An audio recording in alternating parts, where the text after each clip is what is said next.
Ողջույն հարգելի ունկնդիրներ, Հանրային ռադիոյի եթերում ենք, ես առողջ եմ հաղորդման շրջանակում եւ առաջիկա 30 րոպեներին ձեզ համար կաշխատեմ ես, Լուսի Քոչարյանը, հիշեցնեմ այն բոլոր տարբերակները, որով կարող եք մեզ հետևել, բացի իհարկե ավանդական ռադիոընդունիչից, դրանք են arm.radio.am կայքի on-line ռեժիմը, տեսագրություն, ձայնագրությունները տեղադրվում են այս նույն կայքում, ես առողջ եմ բաժնում, եւ իհարկե միացեք մեզ Facebook-յան հարթակում հայատար գրված Հայաստանի Հանրային ռադիո Էջում, այստեղ մեզ արդեն կհայտնաբերեք live stream-ի տարբերակով։ Ներկայացնեմ, թե ում հետ ենք այսօր զրուցելու, իմ հյուրերը երկուսն են, մանկական հոգեբան եւ սննդաբան կարող եմ ավելացնել, թե այլ կերպ։ Սննդային վարքի մասնագետ, անպայման էս մասնագիտացումը նշեմ, ՍՎԽ, նույն ինքը, այո, արդեն բավականին շրջանառվում է, Սաթինե Բարսեղյան եւ հոգեբան Արմինե Ալոյան, ողջույն Արմինե։ Ձեզ հետ շատ ենք ավելի եթերներ արել, Սաթինե, դու քիչ եք մեզ հյուր գալիս։ Բողոքով եմ սկսում եթերը, մեր այսօրվա թեման էլ բավականին այսպես խնդրահարույց եւ բողոքներով հարուստ է, որովհետեւ խոսելու ենք իդեալական մամա լինելու մասին։ Շատ մայրիկներ այ հենց բողոքում են, որ իրենք չեն կարողանում լինել լավագույնը եւ չեն կարողանում լինել կատարյալ մամա իրենց երեխայի համար, այստեղից առաջանում են մեղքի զգացում, մտատանջանքներ, ինքնախարազանում, ինչու՞ չէ նաեւ ես շատ դեպքեր գիտեմ, երբ գնում են իրենք հոգեբանի մոտ եւ ասում, որ ես ինձ վատ մամա եմ զգում, չգիտեմ ինչն եմ քիչ անում, ինչն եմ վատ անում եւ այլն եւ այլն։ Այսօր եւ մեծահասակների տեսանկյունից, այսինքն մամայի տեսանկյունից կփորձենք հասկանալ, թե այդ ինչ մղում է իդեալական մամա լինելը, այդ ցանկությունը ներքին, եւ երեխաների տեսանկյունից էլ փորձենք հասկանալ, արդյոք պետք է ընդհանրապես երեխաներին այդ կատարյալ ամեն ինչ հասցնող, ամեն ինչ իդեալական անող մաման։ Երևի հենց երեխաների մասից սկսենք, որովհետև ի վերջո իդեալական մաման ուզում է լինել երեխայի համար, հաստատ ոչ հարևանների, չնայած մեկ-մեկ ինչու ոչ, հիմա ասեցի, հասկացա, որ մենք Հայաստանում ենք ապրում, հարևանների համար շատ բան է արվում այս երկրում, եւ այսպես, ում համար է պետք այդ իդեալական մաման, երեխային պետք է, թե ոչ։ Եթե երեխայի տեսանկյունից նայենք, ապա երեխայի համար իրականում շատ դժվար է ունենալ իդեալական անթերի, երբեք չսխալվող մայրիկ, որ ամեն ինչ անում է, ամեն ինչ հասցնում է, ամենտեղ լավագույնն է, որովհետև դա շատ բարձր նշաձող է դնում երեխայի առաջ ու երեխան ինքը սկսում է շատ ծանր տանել նաև իր սխալները, որովհետև ունի կերպար, ով երբեք չի սխալվում, ով միշտ ճիշտ է ամեն ինչ անում ու կարա երեխայի համար դա շատ բարդ ու դժվար լինել, որպեսզի մայրիկի հետ առնչվելը, դրա համար պետք է մայրիկը լինի իրական մարդ, որը ունի հույզեր, որը երբեմն սխալվում է, երբեմն կարող է ներողություն խնդրել, երբ սխալվեց, որպեսզի երեխայի մոտ ավելի ռեալ պատկերացում լինի մարդու առսրակ կյանքի մասին։ Ես ճիշտ եմ նկատում, փաստորեն, եթե մաման փորձում է եւ իրեն դիրքորոշում է, դիրքադրում է որպես իդեալական մամա, հետեւաբար երեխայից էլ որպես կանոն ակնկալում է լինել իդեալական երեխա եւ հենց սա կարող է բավականին ծանր ու տրավմատիկ լինել, հա, երեխայի համար։ Այո, որովհետեւ իդեալական մայրիկը ակնկալում է նաեւ երեխայինից ամեն ինչում իդեալական լինել, ամեն ինչ ճիշտ անել, ամեն հարցում իր սպասելիքները արդարացնել, որը հավելյալ անհանգստություն է առաջացնում նաեւ երեխայի համար, որովհետեւ պահանջները իր նկատմամբ շատ բարձր են լինում ու այդ պահանջները չբավարարելը կարող է բերել երեխայի մոտ տարբեր խնդիրների, որոնք հետո շատ մեծ դժվարություններ կստեղծեն իր կյանքում։ Դուք ձեր պրակտիկայում ուզում եմ Հայաստանի պատկերը մի փոքր թեկուզ ձեր պրակտիկայի մասով ունենալ հիմա ձեր կարծիքը, շատ են գալիս երեխաներ, ում մոտ նկատում եք հենց այդ խնդիրը, որ մաման կատարյալ լինելու պահանջներ է դրել, երեխան չի հասցնում, տակից դուրս չի գալիս եւ այստեղից տարբեր խնդիրներ են բուսնում քնելուց մինչև այ հենց նույն սննդի հետ կապված խնդիրները։ Օրինակ, հենց սննդային վարքի խանգարումների տեսակետից այդ իդեալականության պահանջը կարող է բերել իսկապես սննդային վարքի խանգարումների, եթե երեխան ունի նաև հակումներ, ու դա կարող է միջավայր դառնա ու հոգեբանական խնդիրներ առաջացնի, որ այդ խնդիրները զարգանան, ծաղկեն ու ավելի սուր դրսևորումներով արտահայտվեն, օրինակ նույն անորեքսիան կարող առաջանա հենց այդ բարձր պահանջներից, ու եթե երեխան էլ իր մեջ ունի պերֆեկցիոնիզմի այդ ձգտումները, իհարկե կարան առաջանան օրինակ այդ տեսակ խնդիրներ երեխայի մոտ։ Եթե ես չեմ սխալվում, մամա-երեխա փոխհարաբերությունների սկիզբը շատ հաճախ դրվում է հենց կերակրել, ինքնուրույն ուտել սովորեցնել, հետո սննդատեսակներին հետևել եւ այլն, այսինքն ուտելու ոլորտը երբեք չի բացակայում այս դաշտից, հետեւաբար խնդիրներն այստեղ հաճախ կենտրոնացած են լինում, կուտակված են լինում, ճիշտ ենք պատկերացնում։ Այո, իրականում ուտելը ինքը հաճախ ոչ միայն ուտելու մասին է, այլ հենց մայրիկի հետ փոխհարաբերությունների մասին, որովհետև երեխան երբ որ ծնվում է, առաջի իր պահանջմունքը դա սնունդն է, ու դա բավարարում է մայրիկը, ու հետագայում այդ դրսևորումները մայրիկի ոնց է կերակրում, ըստ պահանջմունքի, թե ինչ որ ավելորդ խիստ ստանդարտներ է դնում իր երեխայի վրա, որ պետք է այսեն սնվի, այս պահանջներին համապատասխանի իմ երեխան, կամ լրիվ այդ տարբերակ, օրինակ ամեն թողություն է տիրում ընտանիքում եւ այլն։ Ինչ ուզում է, երբ ուզում է, ոնց ուզում է, թող ուտի կամ թող չուտի երբեք։ Սա նաեւ կապ ունի ծնողավորման մոդելի հետ, այս ուտելու ծնողի դիրքը կամ մոտեցումները շատ կապված են նաև ծնողի հենց ծնողավարման մոդելի հետ, ինչ ձևով է ինքը իր ծնողավարումը որն է ամենավատը։ Երկու տեսակ կա, որ վատն են, երբ որ ծնողը շատ խիստ է, այսինքն շատ պահանջկոտ է, ամեն հարցում ոչ մի սխալվելու տեղ չի թողնում, եւ երբ ամեն թողություն է տիրում, ինչ ուզում ես, երբ ուզում ես, արա ու անտարբերություն ավելի շատ։ Դրա ոսկե միջինն է, իդեալական մոտեցումը, այո։ Մի քիչ մեջտեղում ինչ որ բան։ Արմինե Ալոյան, մեծահասակների հոգեբան, մեր երկրորդ հյուրն է, եւ ես արդեն մամայի տեսանկյունից պետք է հարցն ուղեմ։ Մամայի ինչին է պետք լինել կատարյալ մամա։ Մի քիչ հարցը կարող է աբսուրդ թվալ, որովհետեւ դե բոլորս ուզում ենք ամենալավ, հնարավոր ամենալավը լինել, ամենալավ բաները անել, ինչ կրիմինալ կա այստեղ, երբ մաման ուզում է լինել ամենալավը կամ կատարյալը։ Շնորհակալություն հարցի համար։ Նախ ուզում եմ շնորհակալություն հայտնել այս թեման բարձրացնելու համար, որովհետև շատ արդի է մեր օրերում։ Ծնողները, հատկապես մայրերը, երբ որ գրկում են երեխային, շատ լսած կլինենք այս արտահայտությունը, որ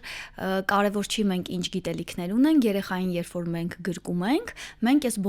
բնազդաբար այս բոլոր գիտելիքները կիրառում ենք, հա, չգիտենք որտեղից մեզ այդ գիտելիքները գալիս է, որ մենք ծնողավարումը անենք։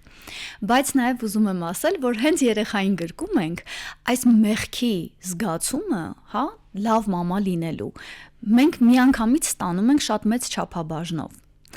Դա շատ տեսանելի եւ անտեսանելի թելեր ունի, նախ հասարակության կողմից է դրվում շատ բարձր պահանջներ մայրիկի կողմից, մայրիկի հանդեպ, որ մայրերը պիտի լավագույնը լինեն, ամեն ինչ անեն, եւ հետեւաբար մայրերն էլ իրենք չեն կարողանում իրենց պաշտպանել եւ իրենք էլ այս հորձանուտի մեջ են ընկնում։ Եվ երեխայի համար, այո, թակարդը եւ երեխայի համար փորձում են անել լավագույնը, որովհետեւ բնազդաբար, այո, մայրերը փորձում են լավագույնը անել երեխայի համար։ Վինիկոտը, իմ շատ սիրելի մանկական հոգեբան, ասում է, որ երեխաներին պետք է բավարար մայր։ Այ կարևոր է, որ երեխայի ծնված իսկ առաջին օրվանից մայրերը իրենց համար պահանջը դնեն, որ իրենց երեխայի համար պիտի լինեն բավարար մայր։ Սա է բարդ պատկերացնել հիմա այդ որ սահմանն է, երբ այսքանն արեցի, ես բավականաչափ լավ մամա եմ։ Շատ լավ, ես մի հմտություն կարող եմ ասել, որը կօգնի մայրերին։ Երբ որ մայրերը օրվա ընթացքում 789 գործողություն անում են երեխայի համար, իրենք չեն ասում, որ իրենք ինչքան հրաշալի մայրեր են։ Հա, օրինակ շատ մայրեր գիշերվա մի քանի արթնացումից հետո առավոտյան չեն կարողանում վեր կանալ։ Ուղղակի չեն կարողանում մահճակալից վեր կանալ, բայց ուժեր են գտնում, մամա աչքերիս առաջ եկավ։ Այո, բայց ուժեր են իրենց մեջ գտնում, ստիպում են իրենց եւ վեր են կանում, նախաճաշ են պատրաստում երեխայի համար, հա, շատ տարբեր այսպիսի գործողություններ են անում։ Բայց երեկոյան, երբ որ պարկում են քնելու, հիշում են, որ երեխան ուզել էր կարկանդակը կտրտված լիներ ոչ թե զիգզակաձև, այլ սրտիկաձև։ Ձեր մասով։ Եվ վերջ, այս մեկ միտքը կարող է փչացնել ամբողջ օրվա այս լավ մամա լինելու կերպարը։ 780 գործողությունները արված, դրված, այս ամեն ինչի էֆեկտը կարող է փաստորեն ապականել։ Բայց դուք ճիշտ եք ասում։ Եվ ես ուզում եմ հիշեցնել, երեխան հիշեցնել, քմաճություն արեց, այս ինչ բան ուզեց ու ես էլ ուժ չունեի դա բավարարելու, ես չեղա բավականաչափ լավ։ կարևոր է այդ պահերին հիշել այն բոլոր 789 գործողությունը, որ իրենք արել են։ Գործողություն մեկ ես վեր կացա։ Այո։ Ես նրան գրկեցի, հա, կարելի է այդպես մանրել։ Միանշանակ։ Եվ կարևոր է հիշել, հաղորդման սկզբում դուք հիշատակեցիք հարևաններին, այդ գործը կարող ենք մենք թողնել, մենք շատ լավ քննադատներ ունենք, ինչպես պիտի լինենք իդեալական մայրեր, դրանք գիտեն բոլոր այն մարդիկ, ովքեր չունեն երեխաներ։ Այդ գործը թողեք իրենց, դուք կարողացեք պաշտպանել ձեզ սիրելի մայրեր։ Մեր երկրում դեռ պահպանվում է այդ ուղղություն ցույց տալը, ցուցումներ տալը, մի քիչ ինչու եմ ասում, որովհետև բավականին առաջընթաց նկատում եմ, երբ այդ ձերպես մասնագետները օրինակ ունեն սոցհարթակներ, ռիլզեր, կոնֆերանսներ, սեմինարներ, հիմա պակաս չկա էլի այդ adekvatության, adekvat գիտելիքի։ Թվում է թե դե երիտասարդ կամ միջին տարիքի մամաներն էլ պետք է խնդիր չունենան, այսքան քաջալերում են լսում մասնագետների կողմից։ Բայց ունենք դեռ խնդիր, դեռ հարևանը, կողքի բարեկամը, եսիմովը կարող է հաղթել երկուսիդ կարծիքները, Արմինեինը պարզ է, ուրեմն կա խնդիր, որ դուք հիմա հորդորում եք քննադատությունը թողնել հարևաններին։ Իսկ դուք ինչ կասեք։ Այո, իհարկե կա այդ խնդիրը, որովհետև իմ փորձը այնպեսին է, որ շատ մամաներ ինչ-որ քայլերի են դիմում կամ ինչ-որ խնդիրներ են ունենում հենց արտաքին կարծիքների հետևանքով։ Այս ինֆորմացիան ըստ մը ավելի շատ պատտվում է երիտասարդների շրջանում ու կա ինչ-որ սերունդ, որը դուրս է մնում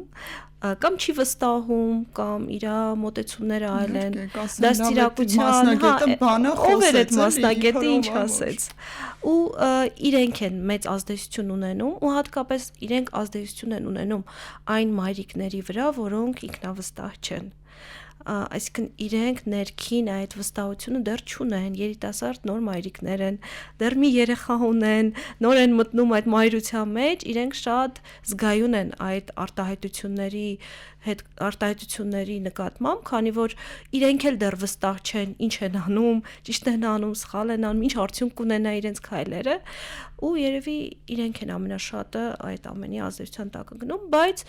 երիտասարդներն էլ են երբեմն իրար այսպես ասած, նույնիսկ ասեմ բուլինգի ենթարկում։ Այդ կանացի բուլինգը կա։ Այո, օրինակ, եթե կրծքով չի կերակրել, կամ ասենք կեսարյանա ծննդաբերել։ Հաջորդ հարցս դա էր։ Մի հատ Արմինեին էի ասելու, ինչ եք անում, երբ մաման գալիս է, ասում է ես կրծքով չեմ կերակրել, մինչև հիմա խիղճը ստանջում է, ինձ թվում է երեխան կապված չի ինձ հետ եւ այլն եւ այլն։ Հետո նաեւ ձեզ, լավ, դուք սկսեք այդ կրծքով կերակրման հարցով ձեզ մոտ շատ են գալիս մամաներ ու տառապում։ Այո, որովհետև այդ հասարակության կարծիքը, նույնիսկ հասարակության որոշ շրջան եղավ մեր երկրում, որ սկսեցին շատ պրոպագանդել կրծքով կերակրումը ու երբեմն նույնիսկ ագրեսիվ ձևով, որ ունեցավ իր հակառակ ազդեցությունը այն կանայք, որոնք չէին կարողանում կերակրել, սկսում էին իրենց ավելի վատ զգալ, մեղքի զգացում ունենալ ու այդ կրծքով չկարողանալ կերակրելը երբեմն նաև հավելյալի, հետո հետագա երեխայի սնուցման հարցերով ոնց որ նորից արտահայտվում է ու մայրիկը կիմոտ այդ մեղքի զգացումը նման ես չկարողացա իրան կրծքով կերակրել, հիմա էլ նորմալ չեմ կարողանում կերակրել, այսինքն կերակրելը ասոցացվում է մայրության հետ, եթե ես չեմ կարողանում իմ երեխային կերակրել, ուրեմն ես բավականին լավ մայրիկ չեմ։ Իսկ կապ չկա այդտեղ, օրինակ ես հիմա պատկերացնում եմ, որ եթե դու մամա ես եւ դա քո գործառույթներից մեկն է, ընդ որում հիմնականներից, որովհետեւ կյանքի ապահովումն է, այսպես տալիս երեխային, ինչպես կարող ես դու ված չզգալ,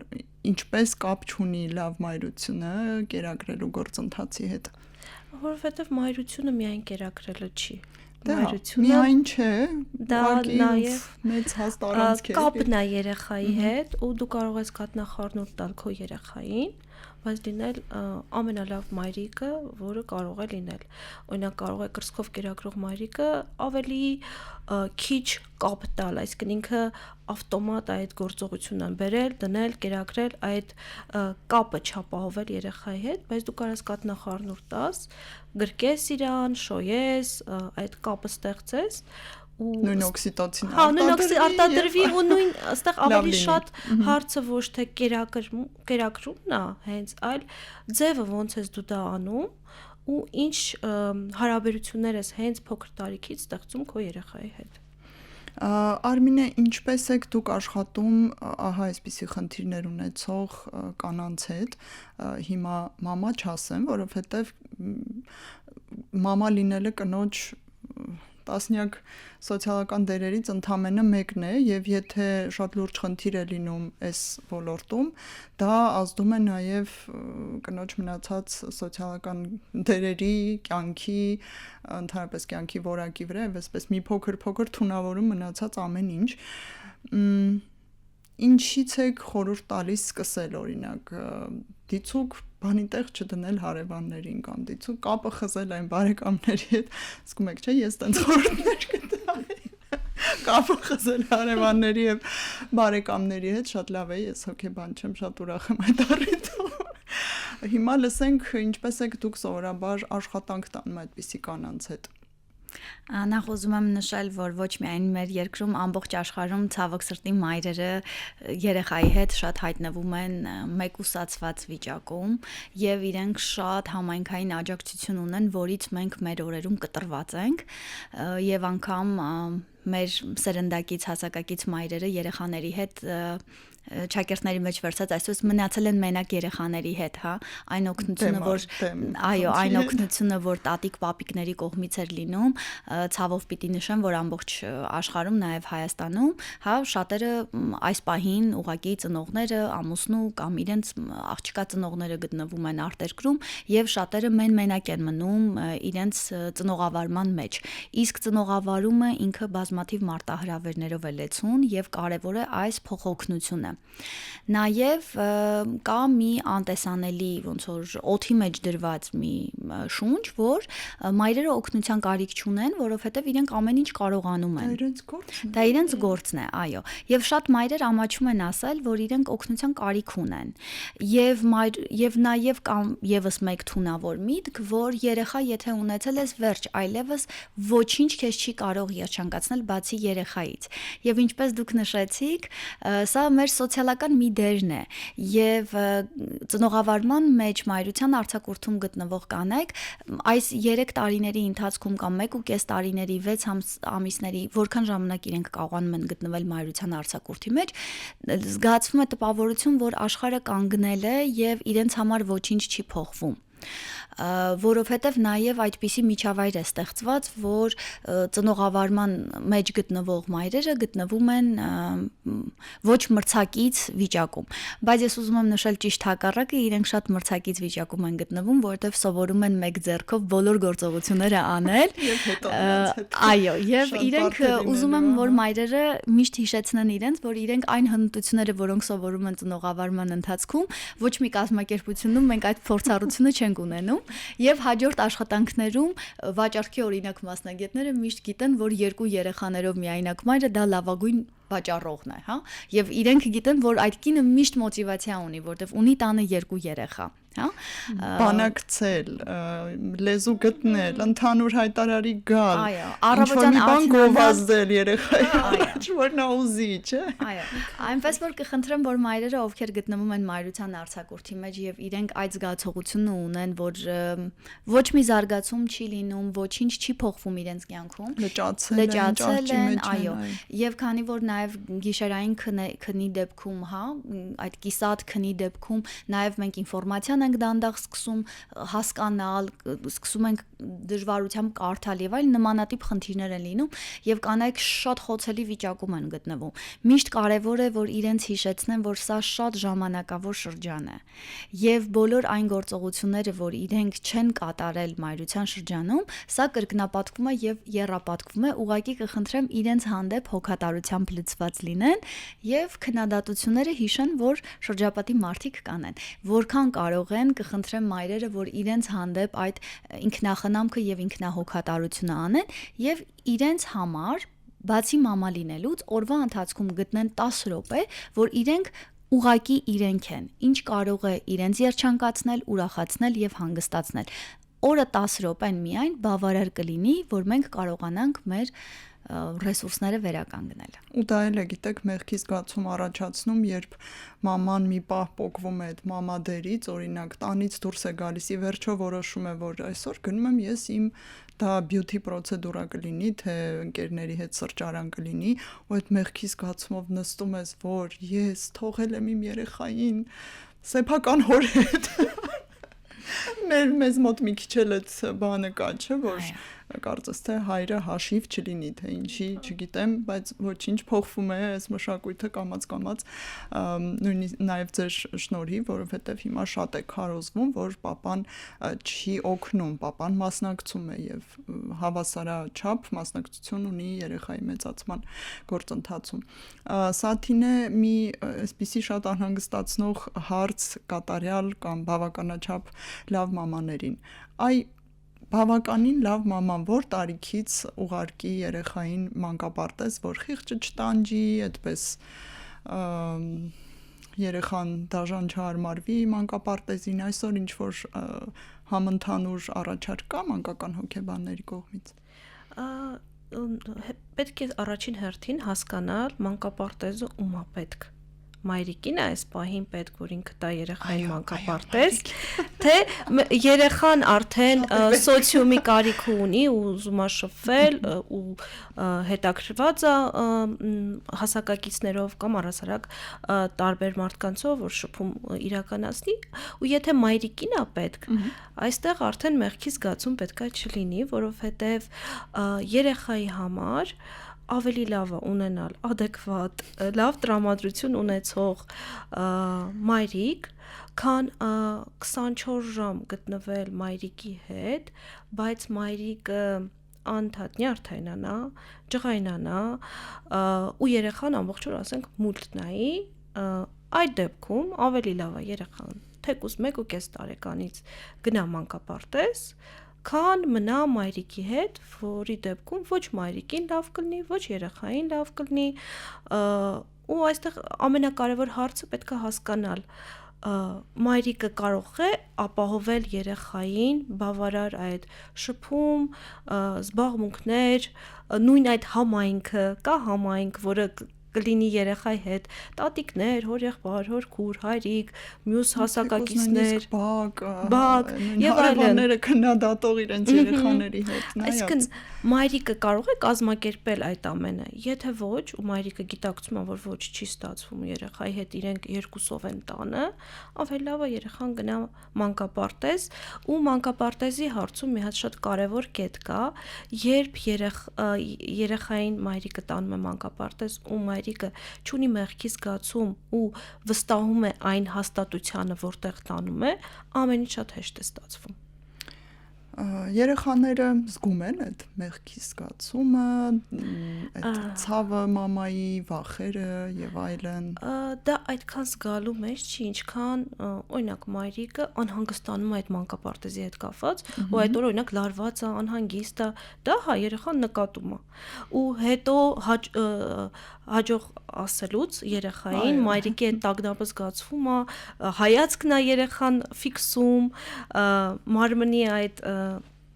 շարժումներն է նկատում ու դա հա երեխան կարա ֆիքսի ու կարա այդ զգացողությունների առումով մտածի, որ երևի ինձ ապահով տեղ չի բերել մայրիկս ու ավելի անհանգիստ լինի։ Բայց երբ որ մայրիկը պատմա, որ մենք լավ տեղ ենք գնալու, ինքը 100% վստահում է այդ մանկապարտեզին, ինքը լրիվ ուրիշ ձևով է տանելու երեխային մանկապարտեզ ու լրիվ ուրիշ կերպ կընթանա իր հարմարումը։ Հաստատ, հետո երեխաների մոտ ոնց որ կրկնապատկվում է եւ սեփական անվտանգության վախը եւ մամայի համար, որ մաման ինչ որ բան իր հետ այն չէ, հետեւաբար եթե ինքը վատ է, հեսա ինձ էլ է վատ լինելու։ Եթե ինչ որ տագնապային տրամադրությամբ մայրիկս բերեց ինձ այս վայր ու տագնապային դուրս եկավ, ուրեմն այս վայրը լավ չի ու մաման էլ լավ չի։ Ինչ որ բան այն չի իմ աշխարհում։ Հասկանալի է եւ շատ կուզեի հաղորդման վերջում ընդհանուր ուղղություններ, ուղղորդումներ, խորհուրդներ լսել